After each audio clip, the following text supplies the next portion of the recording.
pagkabata ni Sarah. Sila ay may masayang pamilya, ngunit hindi may ituturing na marangya. Siya ay kabilang sa mga mag-aaral na tumatanggap ng karangalan sa kanilang paaralan. Kaya naman tayo ng 3 beses sa isang araw. Papa, pwede ba ako maglaro sa labas? Sige, anak. Sige, basta huwag kang lalayo ha. Sige, magdala ka lang ng tuwalya mo pa muna sa pawis. Lalagyan ko na rin ng tubig yung baonan mo ng tubig para may mainom kapag nauhaw. Opo. Isang hapon, habang naglalaro, dinala ang kanyang ama sa ospital. Binaliwala lamang ito ni Sarah sa pag-aakalang magiging mabuti rin ang kalagayan ng ama. At dahil siya ay musmus pa lamang, kung kaya't mas importante para sa kanya ang paglalaro. Ang tao sa kanilang tirahan, kaya siya ay labis na nagtaka. Sa di inaasahang pagkakataon, nagbago ang lahat. Gumuho ang mundo ni Sarah sa pagkawala ng kanyang ama. Ni Sarah, hindi siya nakatapos ng elementarya hanggang sa umabot sa punto na siya ay sumali sa isang fraternity. Kaibigan, balita ko ikaw daw ang leader ng Akro Kaparaw. Maaari ba akong sumali sa inyong grupo? Sigurado ka bang kakayanin mo? Bago ka mapabilang sa aming samahan, may pagdadaanan ka munang hirap. Anong gusto mo? Hirap o sarap? Hirap na Sa isang fraternity, nakilala niya si Antonio, na lumaon ay kanyang naging kabiyak.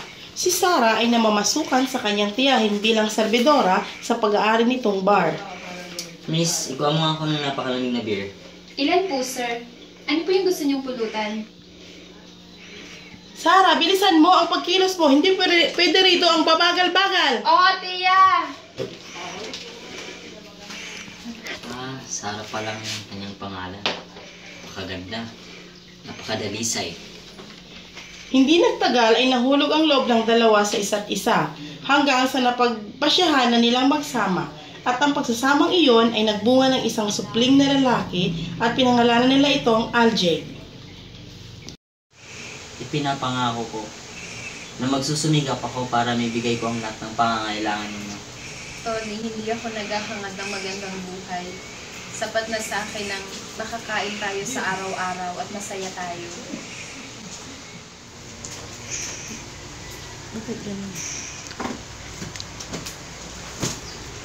Bakit ngayon ka lang umuwi? Nagkayayaan kami ng mga katrabaho ko. Noong una ay sinuwalang bahala lang niya ang nangyayari. Ngunit hindi nagtagal ay paulit-ulit na itong nangyayari. Doon na nagsimulang magduda si Sarah hanggang sa napatunayan niyang ang kanyang asawa ay mayroong iba. Ang kapal ng mukha mo! Anong kasalanan ko sa'yo para gawin mo sa akin to? Tumigil ka! Wala akong ibang babae. Huwag mo akong pagbibintangan. Sinubok na naman ang kanilang pagsasama. Si Tony ay nagkaroon na naman ng ibang babae. Isang gabi umuwi ng lasing si Tony.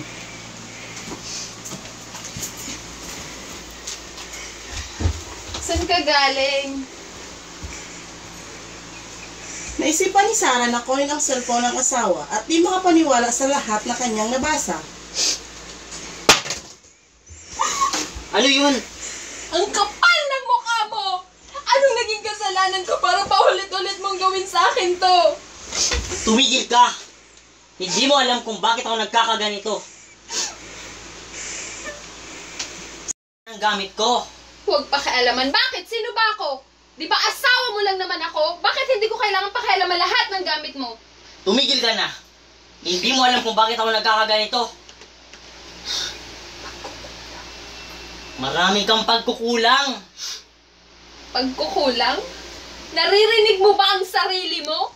Hindi mo ba alam kung gaano kahirap maging isang asawa, ina at estudyante? Tumigil ka na.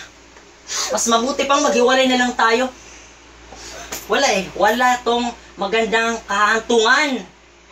Ang kapal ng mukha mo, ikaw na nga may kasalanan. Bakit Di ba, ayaw pag-usapan to? Huwag kang mag-alala. Susuportahan ko ang anak natin. Wakay sa kanyang motor, ngunit naiwan si Sarah na iyak ng iyak.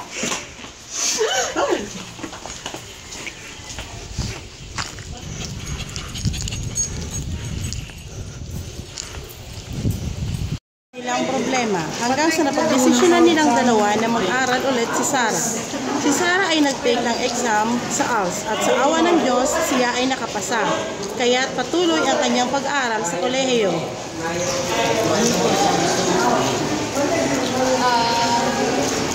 Siguro mag-education na lang ako. Pinagpatuloy niya ang kanyang gusto. Kumuha siya ng Bachelor of Elementary Education.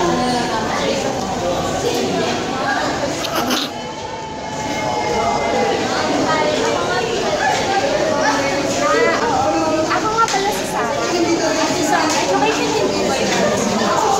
Oo, ikaw ba? Pala tayo. Binigyan ka naman kung nakilala ka. Sa unang araw ng pasukan, labis ang kaba ni Sarah sapagkat ito ay magiging hamon sa kanya. Nang lumaon ay naging maayos naman ang takbo ng kanyang buhay estudyante hanggang kanyang maisipan na lumipat sa sekundarya at doon niya nakilala ang kanyang mabait ngunit makukulit na kaibigan.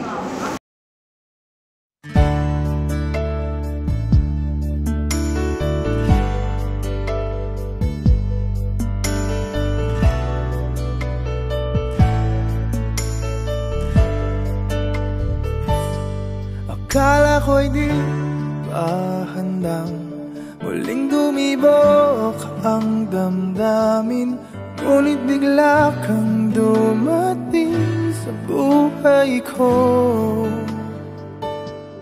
Di kailangang umimik, nagdadagdalan lang sa tingin.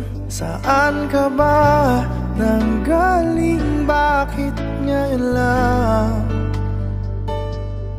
Okay, tagal kitang hinanap, okay, tagal ko rin nangarap na makapiling ka, o aking mahal. Pangakong hindi ka iiwanan at hindi babayaan, o anong saya ang nadarama. Kailangang magpanggap, walang kailangang baguhin, sadyang ginawa para sa isa't isa. Di kailangang magmadali, buti na lang di pinilit. Alam ko naman na ikaw ay darating. Okay, tagal kitang hinanap, okay, tagal ko ring nangarap na makapiling ka, o aking mahal. Pangakong hindi ka iiwanan at hindi pababayaan, o anong saya ang nadarama.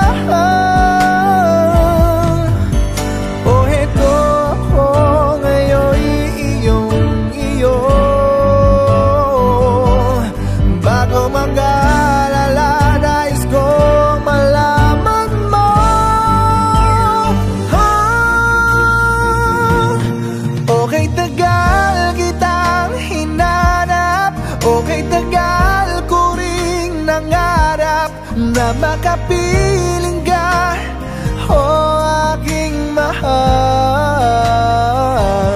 Pangakong hindi ka iiwanan at hindi babayaan, o anong saya ang nadarama, o anong saya ang nadarama. Akala ko'y di pa handang muling tumibok ang damdamin, ngunit bigla kang dumating sa buhay ko.